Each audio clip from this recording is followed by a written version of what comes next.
The power of 100 Radyo Natin stations. The power of information with more than 200 news and public affairs correspondents nationwide.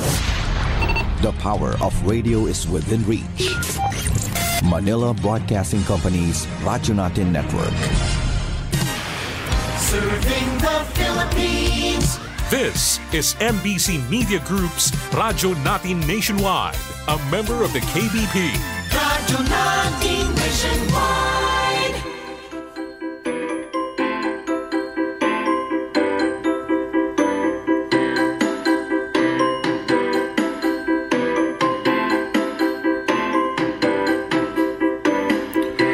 Welcome to Himaya sa Diyos, the weekly program of Sunday Mass readings, inspirational homilies by bishops and priests of the Holy Catholic Church from the Diocese of Kansas and the Diocese of the Philippines. Sa makausan na usab, mapasalamaton kita kaninyo, mga igsoong ko diya sa kahanginan, uban usab sa atong pagpasalamat ngadto sa Dios nining adlawng Domingo, ika-26 o kakauhag-unom nga Domingo sa liturhikanong kalendaryo sa atong simbahan. Mapasalamaton kita sa Ginoo nining kagayunan nga magpadayon kita sa atong pag-inambitay diya sa pulong sa Dios uban sa atong mga pagpamalandong nga diin magkiya o pag-aabli sa atong tagsa-tagsa kagagalamhan aron makasinati usab sa mga kaayo sa Dios bunga sa iyang mga pagtulunan ug mga pulong nga atong madungog nining atong pag-inambitay karong Domingo. Sa ingon usab uban sa atong pagtamod sa tanan nga naminaw ug nakahigayon sa pagpaminaw nining atong programa sa kahanginan ang Himaya sa Dios nga diin gisuportahan sa Missionary Brothers of Perpetual Help sa Holy Catholic Church Apostolic See of the Philippines, Diocese of Kansas, USA. Uban usab sa atong pag-ila sa atong Bishop Overseer dinhi sa Pilipinas, si Bishop Stephen Grinke, uban kang Deacon Jaime Bareli, sa tanan nga makadagkuan nato sa simbahan sa gawas sa nasud ug sa kadaiyang nga lugar niin kabahin kining atong Kristohanon nga pagtuo. Sa ingon usab makaigsunon ko din sa kanginan kaniyong tanan, daghan kayong salamat ug mga pag-abi-abi kaninyo alang sa usa ka malipayon ug mabungahon ug mabulukon nga Domingo karong panahon. Uban sa atong pagpamalandong sa kanunay baga tamod kita diya sa atong pagtuo pagdawat sa Dios sa pili nining atong pagpaminaw sa iyang mga mahal nga pulong alang kanato, alang sa atong kalawasan sa ngalan sa atong Ginoong Hesukristo nga mo'y tinubdan sa tanan diya sa atong Kristohanong nga kinabuhi ug pagkakabuhi diya sa atong pamilya, katilingban ug sa simbahan. Uban usab sa paghataw og kinabuhi nining atong programa sa kahanginan ang Himaya sa Dios nga gihatagan og kinabuhi sa 103.9 FM Naval Radyo Natin. Uban sa management ug tanan nga puwersa nga naglangkob niini maing buntag kaniyong tanan. Sa ingon magpadayon kita sa atong pagpaminaw nini mga balaang pulong sa atong Ginoo uban sa atong mga pagpamalandong. O Ginoo, may katarungan ka sa paghukom sa mga tao, sumala sa imong gibuhat. Kay nakasala man kami kanimo ug nakasupak sa imong kabubuton. Apan karon ipakita kanamo ang kahamili sa imong kasing-kasing ug buhati kami sumala sa imong walay sukod nga kalipay. Mag-ampo kita, O Amahan, nagpakita ikaw sa imong gahom nga walay katapusan diya sa imong pagkaluoy ug pagpasaylo. Padayon na ang paghupong kanamo sa imong mga hatag sa gugma ug tabangi kami pagkugi sa paglakat nga na sa kinabuhing tunay nga imong gisaad ug gipadangat sa mga kalipay sa imong gingharian. Kini among gipangayo pinaagi sa among Ginoong Hesukristo imong anak nga buhi ug hari uban kanimo ug sa Espiritu Santo, Dios nga usa hangtod sa kahangturan. Ang unang pagbasa kinutlo gikan sa basahon sa mga Numeros. Unya mikunsad ang Ginoo diha sa panganod ug misulti kaniya. Ug gikuha sa Ginoo ang ubang bahin sa espiritu nga diha kang Moises ug gihatag kini sa kapituan kapangulo sa Israel. Sa diha sa kanila ang espiritu managna sila apan sa hamubo lamang nga panahon. Duha ka kapituan kapangulo nga nagpabilin didto sa kampo. Ang usa si Fidad ug ang usa si Midad. Ug mikunsad usab kanila ang espiritu. Ug apil sila ni adtong gipanglista apan wala sila makaadto sa tolda. Busa nanagna sila didto sa kampo.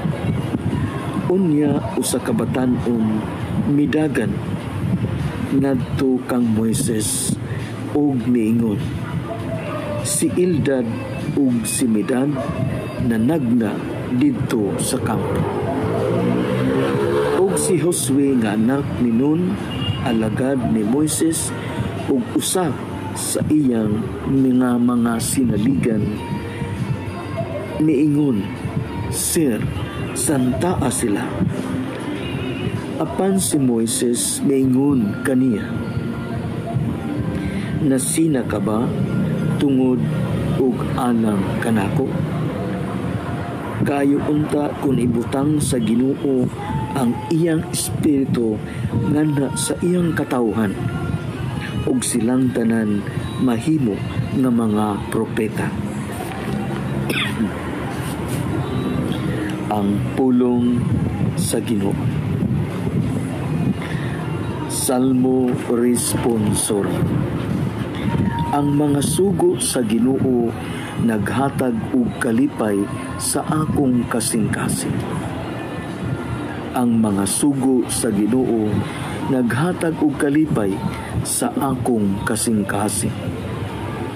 Ang balaod sa Ginoo hingpit, nagaalima sa kalat. Ang kasuguan sa Ginoo kasaligan, nagahatag og kinaadman sa tao. Ngayano, ang mga sugo sa Ginoo naghatag og kalipay sa akong kasing-kasing.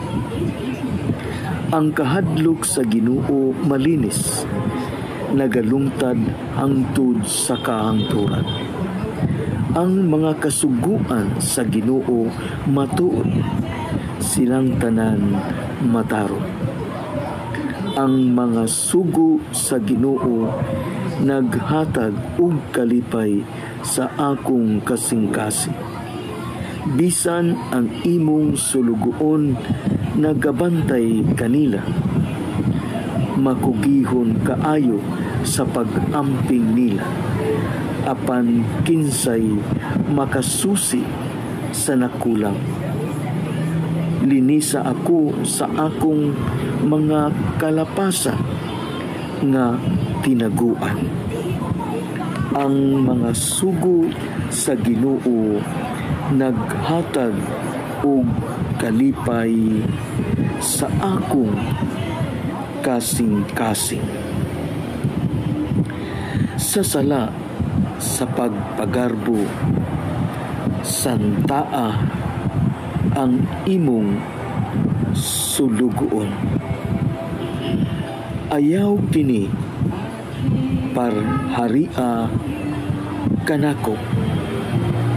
ug walay ikapasumangil kanako ug malingkawas ako sa bug-at nga sala. Ang mga sugo sa Ginoo naghatag og kalipay sa akong kasing-kasing. Mao kadto ang naglangkob sa atong unang basahon niining ikakawhaan og unom nga Domingo sa atong liturhikanhong kalendaryo sa simbahan nga atong pag-aambitan diha sa tagsa-tagsa nato kakinabuhi ug pagpaila sa atong pagdawat sa mga pulong sa Dios diha sa atong Kristohanon nga kinabuhi. Ikaduhang pagbasa kinutlo gikan sa basahon sumala sa sulat ni Santiago. Kamong mga dato panghilat ug pagminatay kamo tungod sa mga kagul-anan nga mudangat kaninyo. Ang inyong mga bahandi nangadunot ug ang inyong mga bisti gipangkutkot sa anay. Gitay-ana ang inyong bulawan ug salapi ug kaya niini mahimong saksi batok kaninyo ug sama sa kalayo magaut-ut sa inyong lawas. Niining katapusang mga adlaw nagtigom kamog mga bahandi. Pamatian ninyo ang tuwaw sa suhol sa mga nagtrabaho sa inyong kaumahan nga wala ninyo ihata. Ang mga mulo sa mga nag-ani sa inyong mga abot na dumog sa Dios. Ang Ginoo na labing gamhanan dinhi sa kalibutan luho kaayo ang inyong pagpuyo ug nagpatuyang kamo sa kahilayan. Gipatambok ninyo ang inyong kaugalingon tagana sa adlaw sa pag-ihaw. Gisulutan ug gipatay ninyo ang taong walay sala. Wala siya musukol kaninyo. Mga igsuon ko diya ni Kristo ang pulong sa Ginoo. Ang Ginoo maanaa kaninyo. Ang santos nga ebanghelyo sumala ni San Marcos. Si Juan miingon kang Jesus, magtutudlo, nakakita kaming tao nga naghingilin og mga yawa sa imong ngalan. Ug sanglit dili man siya kauban nato, gibadlong namo siya. Si Jesus mitubag, ayaw ninyo siya pagdiki. Kay walay tao nga maghimog milagro sa akong ngalan nga makasultig dautan. Bahin kanako. Kay ang dili batok kanato, dapig kanato. Timan-i ninyo kini. Ang mupainom kaninyo tubig, kay kamo iya nako makadawat gayud ug ganti. ug mahitungod ni ining mga bata nga nagtuo kanako. Maayo pa sa usa ka tawo nga higtan og usa ka dakong galingang bato ang iyang liog ug itambog siya sa dagat. Kay sa makaangin siya sa usa kanila nga mahimulag kanako. Busa kun ang usa mo ka kamot makapahimulag kanimo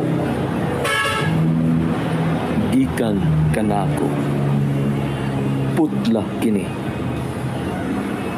Mas maayo pa kanimo nga musulod ka sa kinabuhi nga usaray kamo kay sa sangkap kag kamot apan mahiadto ka sa impyerno, ngadto sa kalayo nga walay pagkapalo. Kun ang usamo kag tiil maoy makapahimulag kanimo gikan kanako, putla usab kini. Mas maayo pa kanimo nga mosulod ka sa kinabuhi nga usaray tiil kay sa sangkap kag tiil apan itambog ka sa impyerno. Ug kun ang usamo kamata maoy makapahimulag kanimo gikan kanako, lugita kini.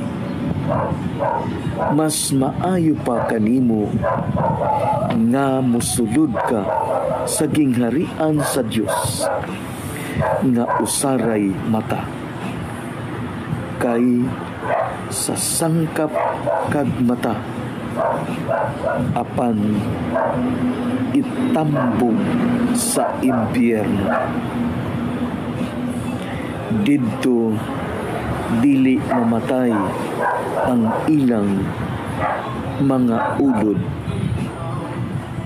ug dili mapalong ang kalayo. Mga igsuon ko diyan ni Kristo ang ebanghelyo sa Ginoo. Mga kaigsuonan ko diyan ni Kristo, sa mga pulo nga atong nadungog base sa ebanghelyo karong ikakawaan ug unom nga Domingo sa liturhikanhong kalendaryo sa simbahan. Sa atong mga pagpamalandong niini, adunay duha ka mga puntos nga magahatag kanatong giya ug panabot sa pagdawat sa Dios isip kabahin sa atong mga pagpamalandong.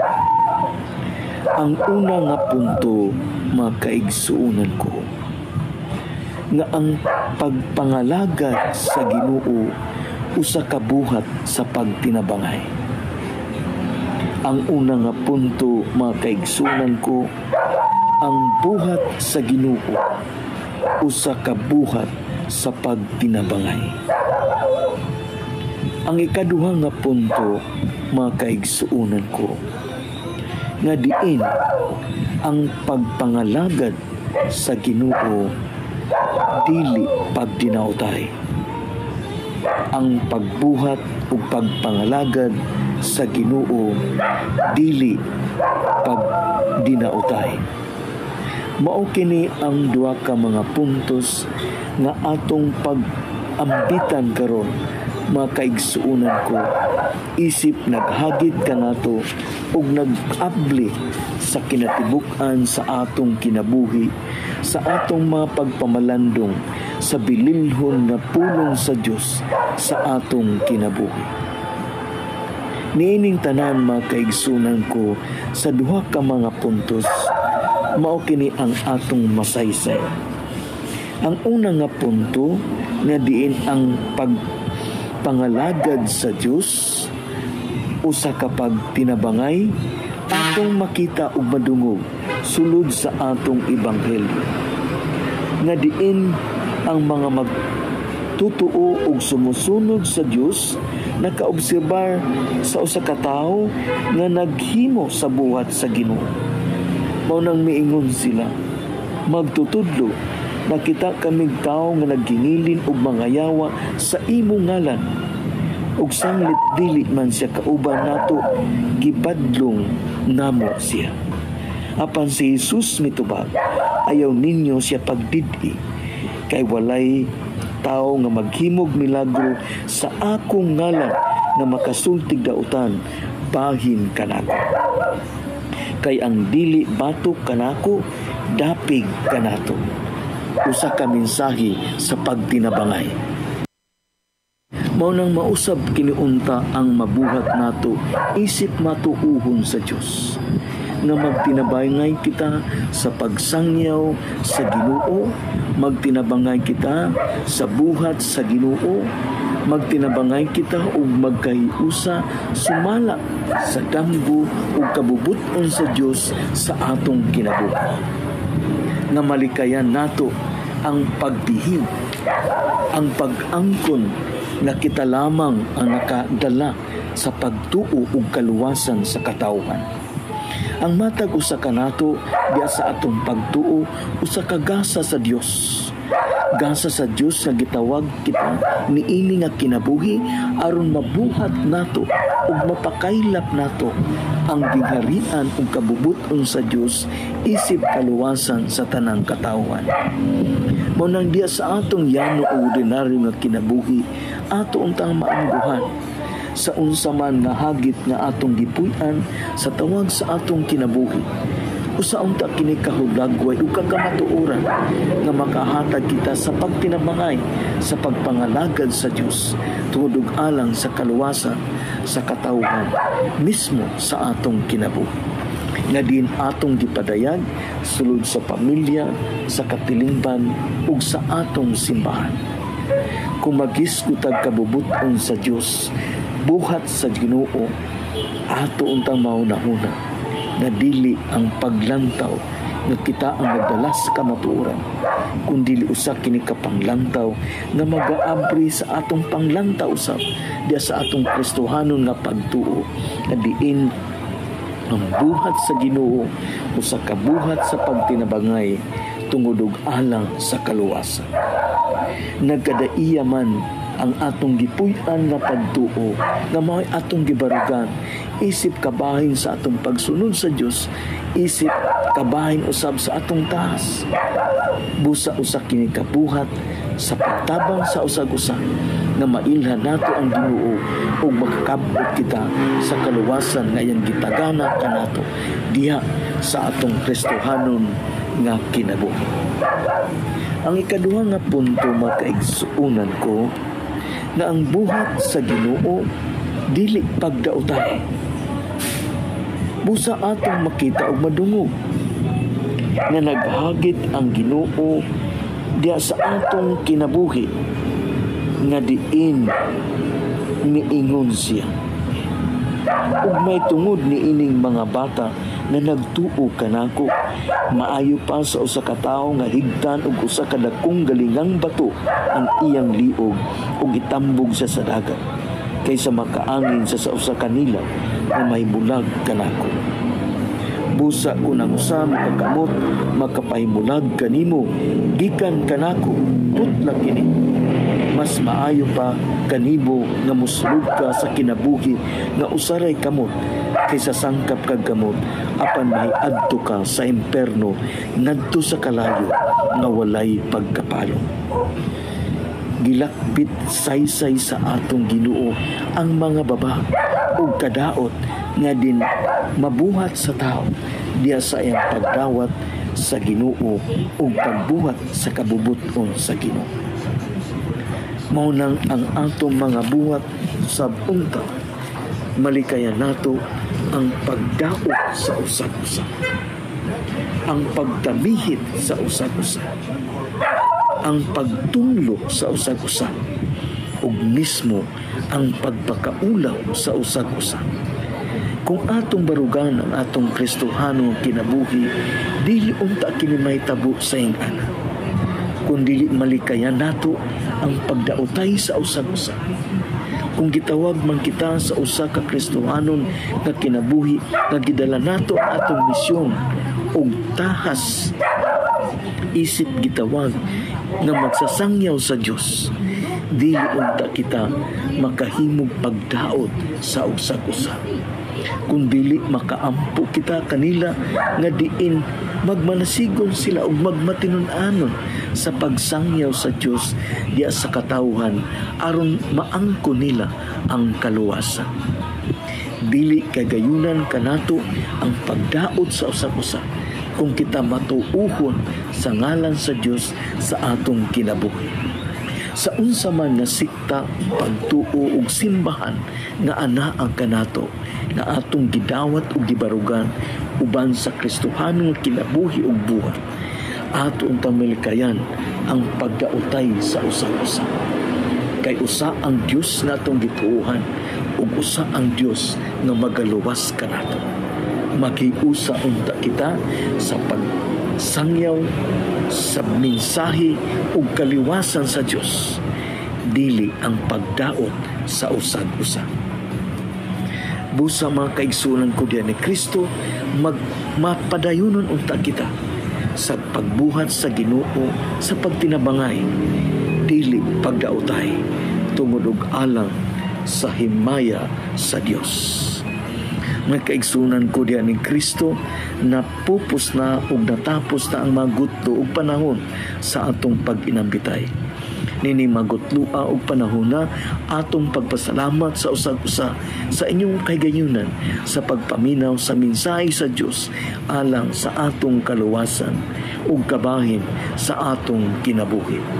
Mga pagpasalamat nga kanyong tanan ug sumala usab na atong sikat na istasyon sa radyo, ang 103.9 FM Naval.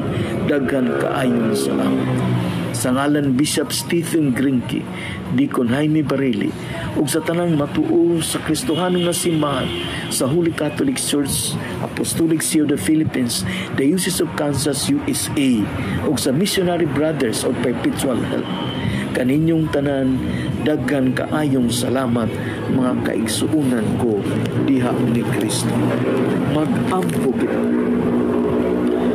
O Ginoo, dilig-on mo kami diha sa imong kinabuhi. Himuang nga kining santos kakasalugan sa imong pulong nga among gisangyaw pinaagi sa kamatuoran sa kamatayon ni Kristo. Magdalaunta kanamo sa kaluwasan ug magiusa namo tipon kaniya diha sa iyang himaya sa langit. Kay siya man ang Ginoo nga buhi ug hari hangtod sa kahangturan. Amen. Dalaygon ug himaya sa Dios.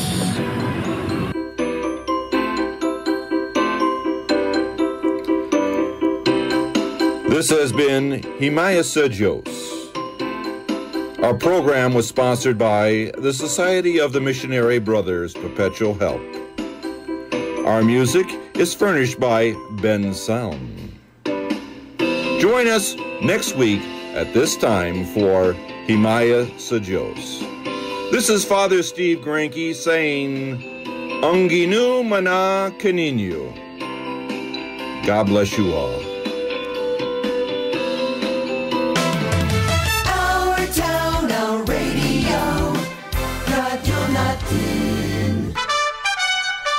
Good news! sa atong mga mag-uuma. Mapalit na sa Margie Grace General Merchandise ang fertilizer nga 414 Complete Fertilizer, 1620 Fertilizer o Urea Fertilizer. Mga produkto sa Philpost. Abono sa palay, kinahanglan ang mga produkto sa Philpost. 414 Complete Fertilizer, 1620 Fertilizer o Urea Fertilizer. Mapalit sa Margie Grace General Merchandise na himutang sa Barangay Santissimo Rosario, Naval, Biliran. D3 Bio. Ako si Ariel, na-diagnose nga ni dako ang liver. Ipainom ko sa akong mama og D3 Bio. After 2 months sa pagtaing, hinahinay o gamay. Epektibo kayo ang D3 Bio. Ako si Aying, galabad yun ang akong ulo kung usaon pagpagamay. Kisulayan ako ginom ang D3 Bio. 2 weeks pa lang, namatikdan na yun ako ang pagluag sa akong mga kalsunis ug paggamay sa akong buyon. Ako si Brian, taas akong sugar. Akong sama, dugay kaayo maayo. Pero sukad ni inom ko sa D3 Bio, dali lang naayo akong sama. D3 Bio. Mabibili sa mga butika. Kasangga, saan nga ba mabibili ang Mark Cafe 5-in-1 plus 1 coffee mix? Amesco! What about Mark Cafe 10-in-1 plus 1 with brown rice extra? Amesco! Paano ang Mark Juice 9-in-1 plus 1 drink mix? Amesco! Tama ang iyong narinig. Over 30 branches in Mindanao. Mabibili mo na ang Mark Cafe 5-in-1 plus 1. Mark Cafe 10-in-1 plus 1 with brown rice extra at Mark Juice 9-in-1 plus 1 drink mix sa iisang bubong. Basta Amesco, mas kompleto. Hanep pa ang serbisyo. Hindi mo na kailangang lumayo kasangga. Bili na sa Amesco Drug Corporation. Diabetic ako for 12 years, katapos high blood, tapos na pneumonia. Saka maganda ang pakiramdam, magaan na sa katawan mula nung magkaano ko ng cleansing. Dati, nung pag-umpisa ko, natatakot ako. Pero nung malamang ko na hindi pala nakakatakot, tuloy-tuloy na hanggang ngayon. Wala na. Hindi na ako nag-ano ng maintenance ng synthetic. Magpa 5 years na. Nakatulong talaga. Malaking tulong yan. Cleansing formula. Maganda. Salamat kay Doc Ed dahil kung wala itong na-discover niya, siguro wala na rin kami may mga sakit na dati malubha. Ako si Edna Bibero, taga Tanawan, Leyte, 61 years old.